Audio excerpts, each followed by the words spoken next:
Subhanallahil azim. Nah, jangan kadang-kadang ada netizen yang pengen ikut-ikutan sok kritis, dia nggak tahu apa yang lagi dihadepin, saudara. Hampir semua kiai Betawi di Jakarta, hampir semua kiai Betawi di Jakarta itu nasabnya, nasab keilmuannya bersambung ke Habib Uthman bin Yahya. Hampir semuanya, silakan tanya kiai-kiai sepuh-sepuh di Jakarta nih Betawi, hampir semuanya nasabnya nyambung. Nah, tahu-tahu sekarang ada yang seenaknya nyaci maki cuma gara-gara pemahaman sejarahnya dia. Ini kalau yang difitnah, kalau yang difitnah orang-orang biasa, apalagi kalau yang difitnah aulia Allah. Apalagi kalau yang diserang, dicaci maki aulia Allah, kekasih-kekasihnya Allah Subhanahu wa ta'ala, difitnah, dituduh bukan anak bapaknya. Itu qadzaf tuh, hati-hati tuh.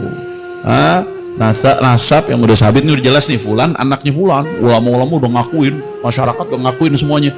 Tahu-tahu ada satu orang datang ngotot, enggak, itu bukan bapaknya tuh. Berarti ibunya main sama siapa? Qadzaf, hati-hati, hati-hati. Apalagi yang difitnah aulia, hati-hati.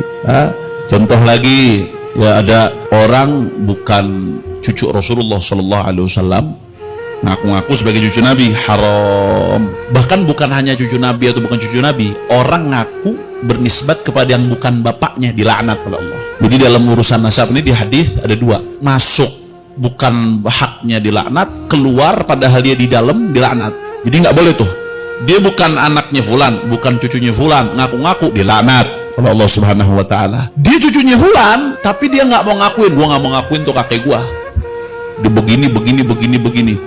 Urusan kakeknya punya kesalahan urusan lain misalkan, tapi dia ngotot, enggak, saya nggak mau bernisbat ke bapak saya, itu bapak saya orang lain, bukan itu, dilaknat. La targhabu an abaikum, kata Rasulullah SAW, jangan kalian nggak suka dengan ayah-ayah kalian, nggak mau bernisbat kepada ayahnya. Siapa yang nggak mau bernisbat kepada ayahnya, faqad kafar, maka dia melakukan kekufuran. Tapi kufur di sini kata ulama kufrun duna kufrin, kekufuran di bawah kekufuran, maksudnya dosa besar, dilaknat oleh Allah Subhanahu wa ta'ala, na'udzubillah min. Tapi di sisi lain kalau ada orang ya nasabnya udah jelas sabit nih, ulama-ulama ngakuin, terus tahu-tahu ada yang to'an ini ngutak-ngatik nasab orang, udah bener cucunya dibilang bukan cucunya, to'an namanya, udah diakuin nih, ulama-ulama diakuin dari zaman orang, ulama sembarangan nih, terus to'an. Hati-hati ya ikhwan, itu to'an ya, ngutak-ngatik nasab orang, ngerusak nasab orang, nasab yang udah sabit, tahu-tahu dengan argumentasi yang waham, yang sifatnya asumtif, yang padahal nggak ilmiah, seolah-olah dianggap ilmiah. Ada, hati-hati, termasuk min akbaril kabair, termasuk dosa besar. Dan secara nggak langsung dia lagi nuduh ulama-ulama itu melakukan perbuatan terlaknat. Anda kasih hati-hati, ini bukan masalah kecil, ini bukan masalah kecil. Anda kasih contoh nih, ada yang rame-rame sekarang nih fawdha, padahal mungkin sebelumnya nggak pernah belajar ilmu nasab, tahu-tahu ujuk-ujuk datang nasab Sa'ad al-Abi Alawi, dianggap itu Ba'alawi itu Ubaidillah, bukan anaknya Ahmad Muhajir. Habaib ngaku-ngaku cucu Nabi, Ba'alawi itu bohong, semuanya dusta. Oh begitu ya, dusta atas nama Rasulullah itu dilaknat, dusta ngaku-ngaku anak orang padahal bukan, dilaknat double nih. Berarti nih yang mengatakan habaib itu bohong, dusta, berarti logikanya nih di mata dia Imam Haddad ngebohong, berdusta atas nama Rasulullah SAW. Belum lagi Habib Ali bin Muhammad al-Habsyi, wali ilaikum nasab arafuh man qad araf jaddi Muhammad wa antum ba'da jaddi khalaf, kata Habib Ali Habsyi.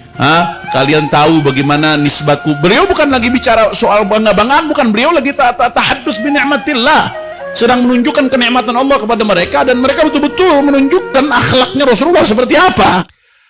Terus yang kedua, saya ingin mengingatkan kembali, kemarin ada salah satu menantunya Habib Rizik yang membawakan hadis ini, yang mana mereka merasa dari klaim Ba'alawi ini dihinakan masalah nasabnya.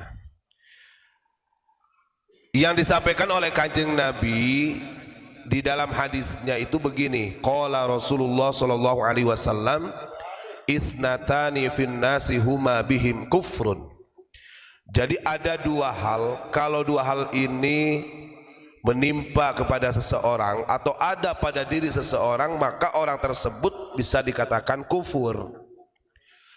Yang pertama yang menjadikan dia kufur itu adalah at-ta'nu fin nasabi, artinya mencela nasab orang lain atau mencela urusan nasab. Kemudian hal ini dinarasikan seolah-olah bahwa dengan adanya tesis, dengan adanya polemik nasab pada saat ini itu adalah bagian daripada at-ta'nu fin nasab, menghina atau mencela nasabnya Ba'alwi. Kalau diartikan seperti itu, ini enggak objektif. Kenapa? Karena harus dipahami juga di dalam syarahnya. Larangan Kanjeng Nabi at-ta'nu fil ansab ini adalah ansab yang ats-tsabitati fi syar'i atau fi zahiri syar'i. Kalau memang nasab itu sudah ditetapkan, sudah diisbat melalui nakib-nakib atau nakobah-nakobah yang jelas secara syariatnya, kan begitu. Maka kemudian ketika ada orang yang mempertanyakan apakah benar atau tidak ataupun perlu diverifikasi lagi, berarti ini belum sabitah, belum ada isbat yang kuat, begitu loh. Nah, ini kan seolah-olah digiring umat ini supaya tidak mempercayai ketika ada penelitian tentang sahihnya atau isbat ataupun tidaknya nasab dari Ba'alwi. Satu itu.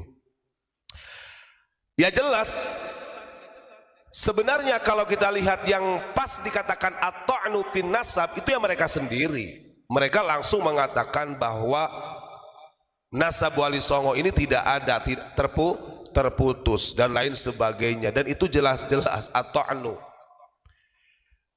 Maka sehingga munculnya tesis pengkajian tentang polemik nasab ya karena ulah oknum sendiri dari klan Ba'alwi yang at-ta'nu fin nasab lebih duluan. Pahami, makanya jangan hanya sekedar istilahnya kemudian sekarang karena digugat, diteliti kemudian tidak terima, merasa dihinakan. Wong awakmu loh ngece dari ketbian ngece terus dicarno oleh orang-orang Nusantara. Kan lucu ini. Yang kedua yang mengakibatkan seseorang itu kufur adalah waniyahatu alal mayyit atau meratapi orang yang mati. Papunten Pak, kalau kita lihat an-niyahah, makanya di sana itu di Hadromi, di Tarim itu yang dikatakan sebagai kota seribu wali, itu an-niyahah itu terjadi Pak. Kadang-kadang ziarah di makbarah, maka ada sebagian orang mengatakan oh di sana itu adalah kelompok kubrawiyun, artinya yang menuhankan kuburan. Betul, kuburiyun itu. Nah ini kan an-niyahah, bagian pada niyahah, dan itu terjadi. Ya ini mah tinggal introspeksi diri aja, monggo ya. Jadi jangan salah narasi. Justru yang at-ta'nu fin nasab yang lebih dahulu menghinakan tentang nasab daripada Wali Songo, nasabnya ulama Nusantara, ya dari klan Ba'alwi mereka sendiri. Maka jangan salahkan ketika ada orang-orang kemudian bangkit ingin meneliti lebih jauh keabsahan daripada nasab Ba'alwi, terverifikasi ataupun tidaknya, atau sudah diisbat atau belumnya oleh nakobah-nakobah internasional, kan begitu. Tuh. Kemudian dalam hadis yang lain, ingat, walaupun kemarin Habib Rizik sudah mengatakan, dia mengatakan bagi para habaib yang merasa dirinya sebagai dzurriyyah Rasul, cucu Nabi, janganlah sombong kalian. Nah ini tetap bahasanya kan tetap ada cucu Nabi, ada pengakuan. Ini kan lucu. Artinya begini, kalau ketika memang ingin menyadarkan dari kaumnya, ya bahasanya yang bagus lah. Jangan kemudian kalimat itu dengan lantang disampaikan, wahai para habaib, gitu kan. Cucu-cucu Nabi, dzurriyyah Nabi, jangan sombong dengan nasabnya. Nah ini kan artinya ada pengakuan yang kekeh. Itu strategi bahasanya itu.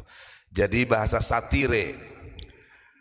Padahal kalau kita lihat dalam konsep hadis, Kanjeng Nabi itu mengatakan begini dalam sabdanya, innallaha ta'ala auha ilayya an tawadhu. Kata Kanjeng Nabi, sesungguhnya Allah Subhanahu wa ta'ala itu telah mewahyukan, telah memberikan wahyu, telah memberikan mandat kepadaku. Apa mandatnya? antawadhu, untuk perilaku tawadhu. Handap asor Mas Rizik ya. Jadi ojo ngece-ngece ngono rek. Nanti keliru maneh. Iya, menyampaikan gitu kan dari Facebook aja kelihatan. Nanti keliru lagi kan. Ini loh masalahnya tawadhu yang terpenting itu. Kanjeng Nabi apakah diberi mandat oleh Allah untuk al-fakhru bil ansab? Tidak. Beliau mengatakan auha ilayya an tawadhu. Allah telah memberikan wahyu mandat kepadaku berupa tawadhu. Apa maksudnya tawadhu? Hatta la yabgha ahadun ala ahadin. Tawadhu di sini kata Nabi sehingga tidak ada seorang pun yang melebihi tinggi daripada orang yang lain. Artinya tidak ada yang unggul-unggulan, tafaddul, enggak ada. Bahwa orang Ba'alwi lebih tinggi daripada duriyah Wali Songo, atau Wali Songo lebih tinggi dari duriyahnya Ba'alwi, atau mungkin orang Maroko lebih tinggi daripada orang Nusantara, begitu juga orang Nusantara lebih tinggi martabatnya daripada orang Maroko. Tidak ada. Saya kemarin katakan mereka ini mengajak bersatu kepada kita, tapi ingat bersatunya kita dibawa ke tiak mereka. Wala yafkharu ahadun ala ahadin. Satu lagi mandat yang Allah berikan kepada kanjeng Nabi yang dimaksud tawadhu, wala yafkharu ahadun ala ahadin. Tidak ada kebanggaan satu sama lain secara nasab. Ini sudah selesai sudah. Ini masih kekeh. Orang-orang dulu itu walaupun tidak isbat atau tidak intisab dengan dzurriyyah Rasul, ya jadi wali ya jadi wali. Artinya tidak harus i'timad bahwa kami adalah dzurriyyah Nabi yang kemudian kemuliaannya ini 100 derajat atau 10 derajat dibandingkan orang yang lain. Nah itu pret, itu kebohongan seperti itu. Jangan percaya. Dan begini ya, untuk para netizen, kita mulai begini, cara membuka pemikirannya, kita hilangkan dulu istilahnya asobiyahnya. Karena terjadinya persekusi sampai ada ulama kita yang dihadang di jalan di Rangas Denglok ya, kemudian ada korban dari anggota Banser sama santri, Masya Allah. Ini yang menjadikan sebab terjadinya karena anda ini fanatik buta. Ini bahaya seperti itu. Yang seharusnya gitu kan, dalam hal ini kita semua itu harus objektif. Oke lah, kalau urusan kamu mahabbah dengan para habaib lain Ba'alawi itu gak jadi masalah, tapi jangan sampai menjadi rasis. Kalau sudah jadi rasis ya jadinya seperti itu, ekstrim, bahaya. Dan itu bukanlah contoh anak bangsa orang-orang Nusantara. Ingat, orang Nusantara itu dulu walaupun dijajah, jelas-jelas penjajah itu datang, masih dihargai. Masih dihargai loh. Ini orang-orang yang betul-betul meluruskan sejarah, ingin memberikan edukasi kepada masyarakat yang selama ini banyak sejarah-sejarah yang dirubah, justru anda sendiri yang menghancurkan sebagai pribumi. Gak jauh beda kalau begitu. Jadi budak-budaknya Belanda pada waktu itu. Begitu ya. Dan ingat pesan Kanjeng Nabi mengatakan, yang namanya asabiyah walaupun dibela mati-matian sampai engkau mati di medan perang tetap neraka.